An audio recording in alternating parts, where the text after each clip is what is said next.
We need to build this culture where our mates are telling us to stay safe, not pushing the limits.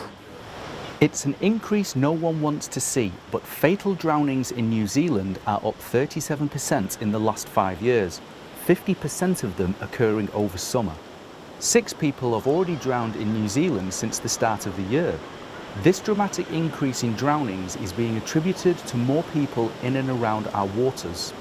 I don't think we're getting worse. I think what it is there's opportunities there for people to access water more with more types of craft and toys. And if you look at the increase, that 37% increase, you'll find most of it comes from using watercraft, a stand-up paddleboard, right? That's really easy to access the beaches and coastal environments. They're an easy craft to pick up.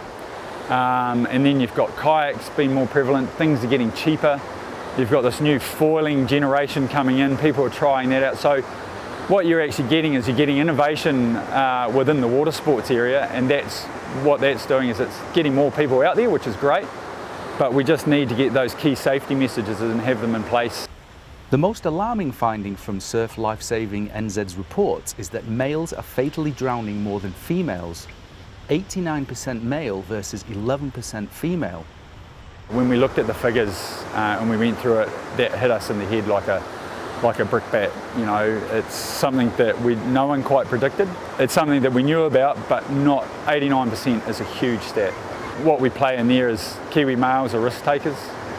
They like to get out there, they like to have fun with their mates, you know, which is all good. They just need to learn to do it safely. One local swimming instructor agrees. They get egged on by their mates. They've got testosterone running around in their body. They think that they're invincible and they can do anything and try anything. And so they take risks, and often those risks aren't measured, and so they end up getting themselves into some trouble.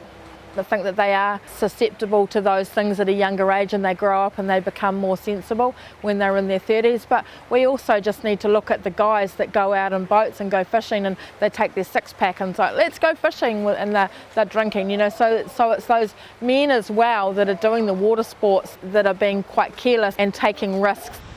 We've got to find better ways of communicating with them as well.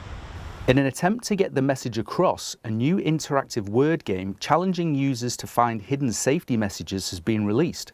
It's available in both English and te reo Māori.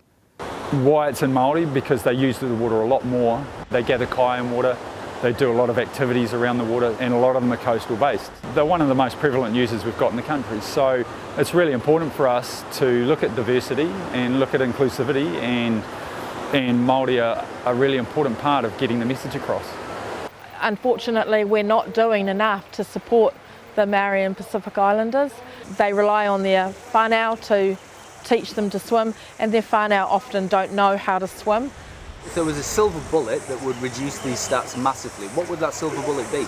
It would be getting into all of the schools in New Zealand, not just primary schools, some primary schools. It would be getting into the colleges as well and teaching a water safety, a practical water safety program. While the busy Christmas holiday period may have ended, there's still plenty of summer left for the lifeguards to patrol. You will get a lot of holiday makers that have left their holidays for after Christmas. They might have a business or something. They'll go in that later in January and early in February before school goes back. And then when you tend to get into the Februaries and Marches, what happens is people tend to come down after work or after school. And their main message hasn't changed. The key message is swim between the flags or at a patrolled beach. Gavin Ogden, Local Focus.